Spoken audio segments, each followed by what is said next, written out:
Hello everyone, what's going on? Welcome to another episode of the KRANKcast, Season 2, Episode 13. I'm your host, Tudor, and welcome to the show. It's been a week. It's been a week where a lot of stuff happened, and so, yeah, we have plenty of stuff to discuss, actually, both news-wise and sort of KRANKiT update-wise, and we have some stuff to talk about in the jibber-jabber section, so a lot of things to go through.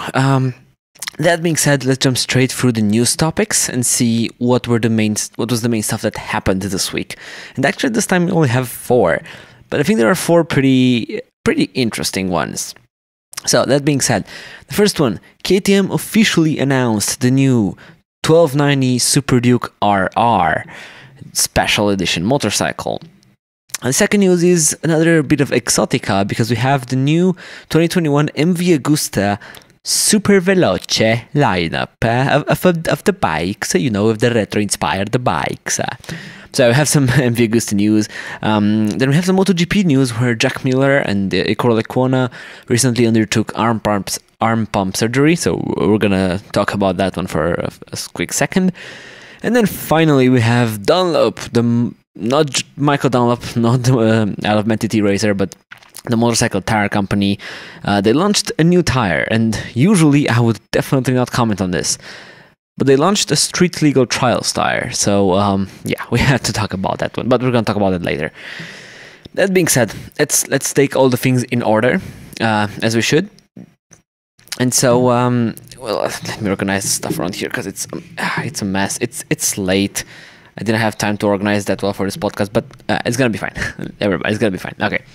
So we're back on track. Let's hope I don't forget to also change the graphics back here. But that being said, first news of this week is KTM's new, well, it's not exactly new, but it's KTM's limited edition 1290 Super Duke RR. And I mentioned this bike previously on another podcast. I think I mentioned it about maybe a month ago, like 4 weeks ago, something like that.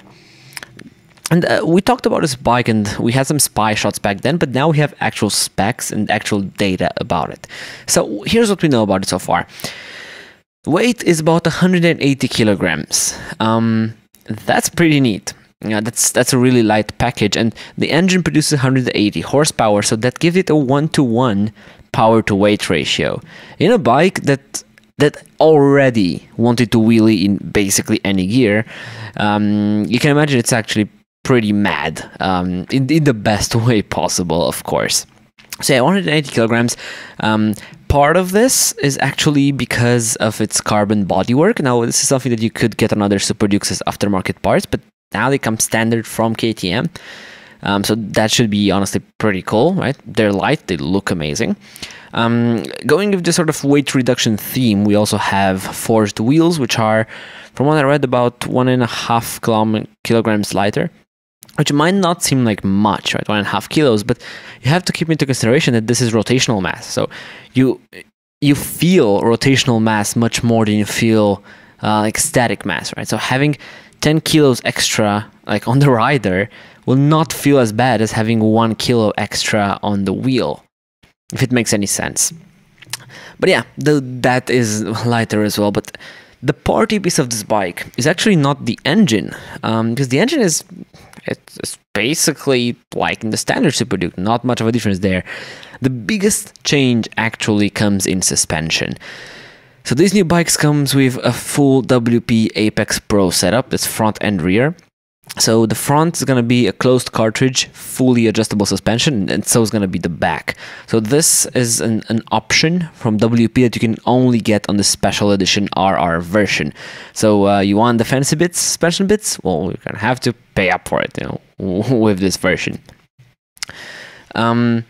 But yeah, other than that, standard, it's not going to come with the standard exhaust. It's actually going to come standard with the Akrapovic titanium slip-on exhaust with a carbon fiber tip.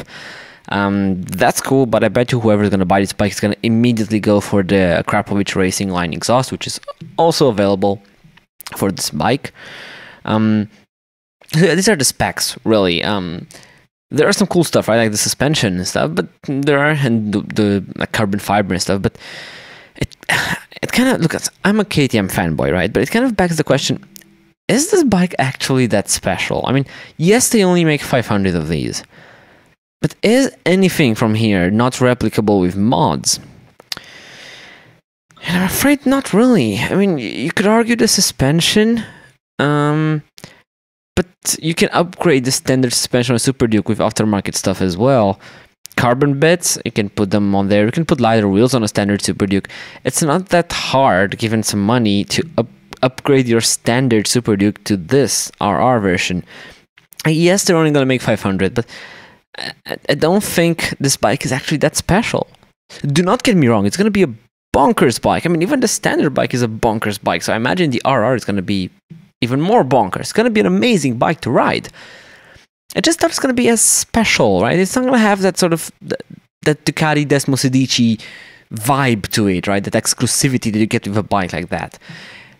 That's not as cool for a special edition bike.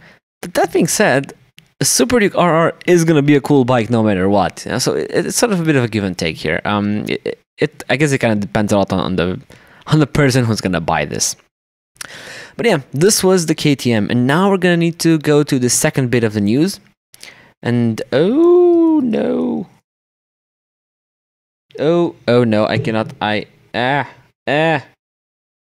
Okay, managed to change the picture. Technical difficulties as usual.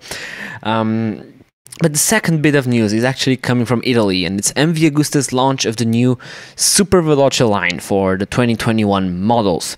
So what is this Superveloce line? MV Agusta basically decided to create some new cafe racer inspired motorcycles, but I think they did it the best out of almost any manufacturer that tried something like this, and here's why. So first of all, this bike is absolutely gorgeous. It's stunning, it's amazing. I want to take it home and I want to marry this bike. It's that cool looking. It's like from the front, you have the sort of retro feeling with the round headlight, but then you also have the modern LED stuff and modern, like, fluent and easy going lines, sort of. But then you have the exposed frame on the sides as well, which sort of take you back to the era where you only really had the front fairing, right? And the side fairings were not there. This is inspired by the bikes that Giacomo Agostini wrote in the 60s and 70s, if I'm not mistaken. So those race bikes were the inspiration for this, and yeah, you can see why. It's gorgeous. But at the base of it, this is not a brand new motorcycle. This is based on another model. It's based on MV Agusta's F3 800 sports bike, which is not bad at all, because this is an 800cc triple engine, so it should make some really nice noises, both exhaust and induction noises. It produces a really respectable 147 horsepower. That's proper quick for a retro homage like this. I mean, most companies who build this sort of retro-inspired cafe racer don't really think that much about performance. They're more about the style, about the look, about the lifestyle of it.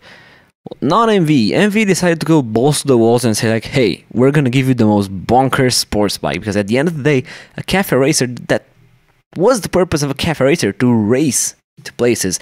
And yeah, I'm glad MV did this, because they're one of the only manufacturers that do this segment properly now. This should be amazing. Now, this engine, being a relatively new engine, is Euro 5 compliant, of course, because it's going to be sold in Europe. I mean, it's an Italian company, of course it is.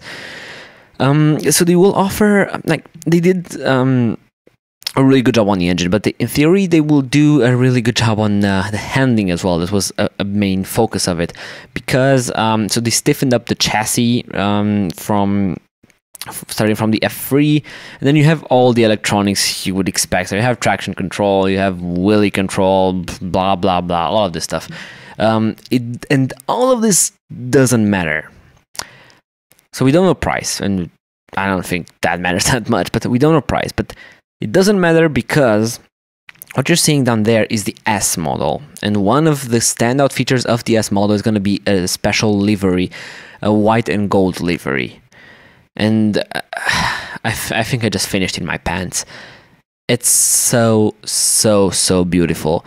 I have a similar reaction now as I had when I first saw the Brutale 800 Dragster RR, also from MV Agusta a few years ago. It's so beautiful. It's so pleasant to look at. It's just a really cool bike that, well, it's definitely going to be on my bucket list for the future, for sure. But yeah, this was the MV Agusta Superveloce. Drop a comment. What do you think about this one? I honestly love it, and I'll definitely have to add this bike to my sort of bucket list of bikes to own one day. Now, it's time to go to just a bit of racing. Well, not actually racing, so we're not going to talk about the latest sort of MotoGP results from Qatar and stuff like that. This is not the podcast for that, right? This is not a sports podcast.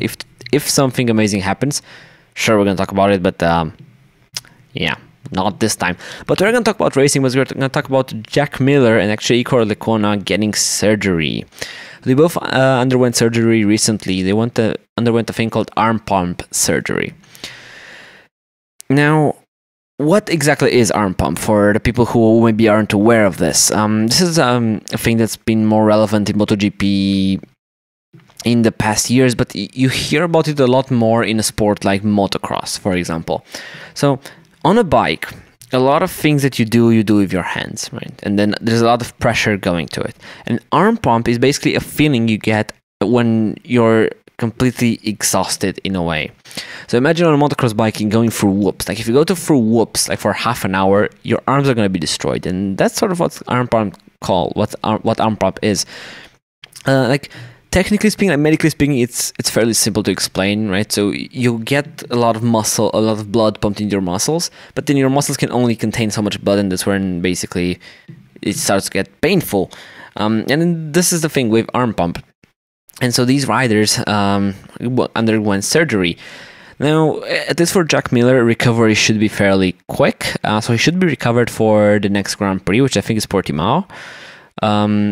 Now, he might not be at 100% fitness level. We have to accept that. I mean, hey, he underwent surgery. But he should be back on track fairly soon. And this is a surgery that a lot more riders have been undertaking and completing and recovering from successfully. Some of these riders include the Fabio Quartararo, Dani Pedrosa, or even Carl Crutchlow. Hell, I think Quartararo actually had the surgery to both his arms, not only one of them. So that's, yeah, just to give you an idea of how common the surgery is. But yeah, hope we're going to see them healthy. Hope we're going to see them fighting again for first place, maybe fighting for the title. Who knows? But yeah, I'm excited to see these riders do the absolute best and know that different sort of bits of pain in different parts of their body shouldn't interfere from now on with their riding, because they're amazing riders. And now, it's time to talk about our last news topic. Oh wow, that's a small picture. I really thought this was going to be one of the episodes where we're going to have no technical difficulties, where it's going to go perfectly well, right? Never forget to switch the pictures, but then I get this stupid thing. Can I not? Okay, no, I can't. Doesn't matter. The point is, Dunlop releases a new tire, and it's a street legal trials tire. My first question when I saw this was, why? Just why? Who asked for this? Who is going to take their trials bike on the road? So Dunlop basically released this tire which looks exactly like a trials tire, and it is aimed towards that section, but it is DOT compliant, so that means you are legal to take it on the road.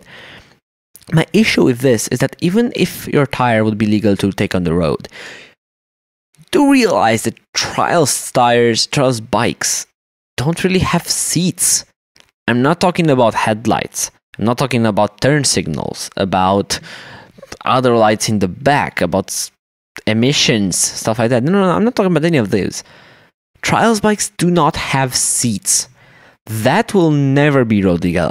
I have never seen a trials bike that's road legal in my life. And if you know someone with a road legal trials bike, do not worry. They probably paid someone or know someone at the technical inspection center, because it's impossible to get a bike that was basically, it's the opposite of anything that's street legal.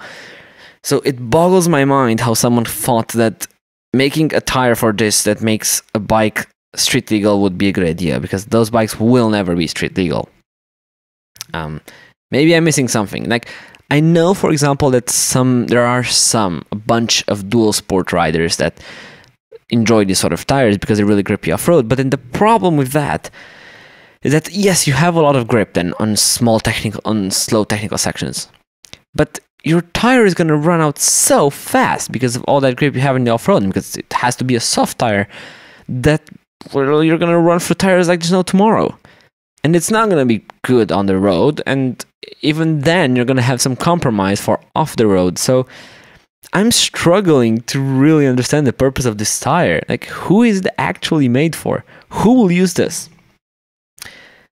I do not know, Dunlop. Who asked for this? Seriously. I'm going to predict it's going to be a flop. And yeah, I'm not sure what I'm going to do if it's going to say, hey, I mean, I wish Dunlop all the best luck in the world with this tire. Right? I never wish companies would fail.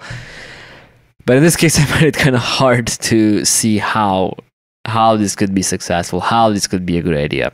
But yeah, we're gonna have to see. Trials bikes are really niche already, so building a special trials tire for something that's even more niche than this niche. Good luck, Dunlop. Good luck, Dunlop. That's really all I can say. But now it's time to go into our next section, because the news is over.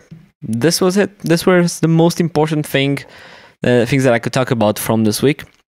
And yeah, learning from last time, I think keeping the news section a bit lower on the amount of content, but maybe talking a bit more in depth about the sections is a good idea. So this is basically exactly what I'm doing right now. But it's time to go into the second section of this podcast, which is called Jibber Jabber. And this week's topic that we're gonna ramble and rant about is gonna be about servicing your own bike. And that's because I had to do a few stuff to my mystery bike that I'm still not going to mention in this podcast, because the next video is about it. But yeah, we're going to talk about servicing your bike. So first of all, you want to do some basic. I'm not talking about engine rebuilds, about respoking a wheel, about stuff like no. I'm talking about basic servicing. I'm talking about, I don't know, changing your oil, changing your brake pads, simple stuff, basic stuff that theoretically anyone should be able to do in their driveway.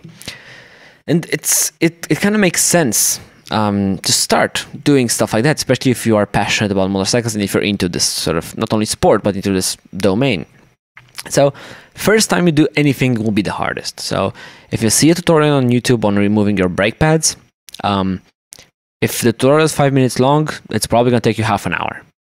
And it's fine, because after doing it the first time, don't worry, it's going to be better next time. And the way I know this is because this is exactly what happened with me trying to change the brake pads on my Super Duke car. So, oops, I might have slipped something there. Oh well, you might know now what my new bike is. But I know that not a lot of people listen to this podcast, so we're still good, I guess. So yeah, I was trying to change the front brake pads on my new bike. And the front ones took so much time, right? So I managed to get the spanners, I managed to get the caliper out, and then it came that time to get the pads out. And that was such a pain on the third one, because I had to understand the mechanism and how it works, right? So I had to understand where do I push on the spring and how do I need to move the brake pad inside the caliper so that I can get it out of that caliper, because the systems can vary from bike to bike, and they do usually vary. So the first brake pad took me about 6 minutes to remove. The next one took me about a minute, and then in the other caliper on the other side, it took me about 30 seconds in total to remove both brake pads from that caliper. It's sort of an exponential decrease, right? So the first time it's going to be the longest, and then you're just going to get used to it, and it's going to be fine. Second thing I wanted to mention here is that YouTube is indeed your friend. YouTube everything, tutorials, forums, anything you can, any bit of information you can, gather it and get it around. And not only that, but have it with you. because sometimes it's so much easier to find a YouTube video that already has the torque specs, for example, for what you might need. This is exactly how I did it. And there were some really useful infos on changing the pads on my bike. It also included the torque specs, like with screenshots from the manual. So I had the torque specs there. I just put the keys on my torque wrench. Boom, it's tightened to the proper torque. YouTube and forums truly are your friend, but also make sure to sort of validate some info if it seems a bit weird for some reason. You may do useless stuff is my third point. So I was changing the brake pads, right? And I ordered the rear brake pads as well, because I was like, hey, I'm doing a brake pad change, so the rears are probably also quite worn out. It's kind of hard to check the rears on my bike because the caliper is inside the wheel, if it makes any sense. But yeah, it's a bit hard to check them. So first things first, I actually took off the rear caliper. So I unbolted the rear sort of fender, took it a bit out of the way, and then unbolted the rear caliper, took that out, and then I tried to bash the pin. I removed the safety pin, and I tried to get it out of the caliper, like the pin itself, the safety clip from the pin I removed.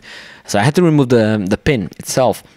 And oh man, I didn't have the proper tool on me at that point. I didn't want to scratch the caliper, so I tried it, and I kind of failed. And after like 3 or 4 minutes of trying, I was like, oh, come on, man. And so I looked inside the caliper, and the pads were perfectly fine. There were like more than like 2/3 of the meat was still on there. And that's the moment when I realized that I bought these brake pads for nothing. I'm sure I'm going to replace them at some point in the future, but I took off the caliper for basically nothing. I did all this work for nothing. I'm never going to see any benefit from it. So that's always fun when you realize that you're doing useless work. So then again, of course, I had to put the caliper back on and yada, yada, yada. So yeah, you may do this stuff, but still, why would you do this? Why would you try service your own bike? And it's easy, right? It is cheaper. Like the parts you might find actually cheaper than from a shop. Not always, and to some shops you can take your own parts too. But yeah, at times you might be cheaper off in parts. But most importantly, you do not have to pay the labor of a shop. Now, sure, it's going to take you a lot more time, but you're not going to have to pay something to do it. And we all have some spare time from time to time, so it's not like, yeah, if I was working there that time, I could make the money, take to the shop and blah, blah, blah. The reality is that we all have some spare time, and if you want to do this in your spare time, then hey, why not? And it's also less time consuming, actually, than taking it to a shop, because you have to take into consideration, if you go to just change your brake pads, right? That can be a half an hour trip to the shop and then half an hour back, even if the actual changing of the brake pads takes 10 minutes for that shop. Just the road to take it there and back, that's time wasted. You'll waste like an hour or something. And in that total of an hour and a half, for example, you could have easily changed them by yourself and even quicker. So actually you are kind of saving time, and then maybe you can earn money. But this is not a financial channel, whatever. But yeah, it can be cheaper and it can save you time, that's for sure. One thing I did find out actually is that some shops, if they're really cool shops, they will actually give you advice about how to do different stuff. I remember I called a shop, so they mainly did enduro suspensions, and they did suspension on my Supermoto as well.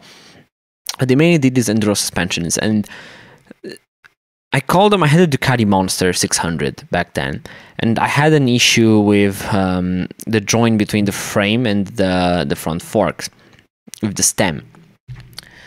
And I wanted to go there because I know that you did some suspension stuff. I was like, okay, well, let's check them out. And they didn't do street bike suspension, right? So they said, well, we're sorry, we don't really do this. But what they did was give me some advice, right? So they asked me, okay, did you try doing that? Did you try tightening this? Did you try loosening that, tightening that? And they did this over the phone. And of course, I never had to pay them anything. I never even met them. But some shops are so cool. And especially in this motorcycle community, especially the sort of smaller shops, there's more boutique places, they can be really cool about it, and they can be really helpful. And yeah, it's good to make sort of friends from these places. Honestly, they can be so helpful sometimes that you don't even realize it, only maybe afterwards, after you finished your job with them. But that action, for example, did give them a future customer, because after that, I've taken a lot of bikes to them. So yeah, it was sort of a win-win for them as well. Free advice, but then they got more clientele in the long term. So we have about 4 minutes left, and I guess it's time to talk about the KRANKiT Updates. So the first section of this podcast, so what are we doing with the fleet of bikes and the videos?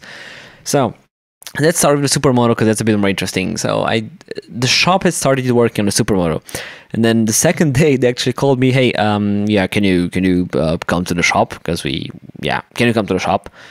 I was like, okay. So I ran there, and they told me, hey, did the bike always sound like this? And I'm like, yeah. I mean, they had trouble starting it, probably because the gas was in the carburetor, was really old. It was like 6 months old or something like that.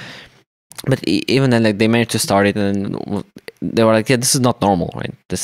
And they had a huge sort of backfire, and there was a lot of pressure coming out of the airbox, which is obviously not normal. So yeah, apparently they discovered some sort of engine issue. It was something related to the valves, but it was fixed. So it didn't need a rebuild or anything like that. It just needed some stuff changed with the valves. And then also they dived into the electrical issues, and oh man, there are many. Yeah, so remember in my video on KRANKiT when I saw the amount of duct tape put on the electrical system in my face?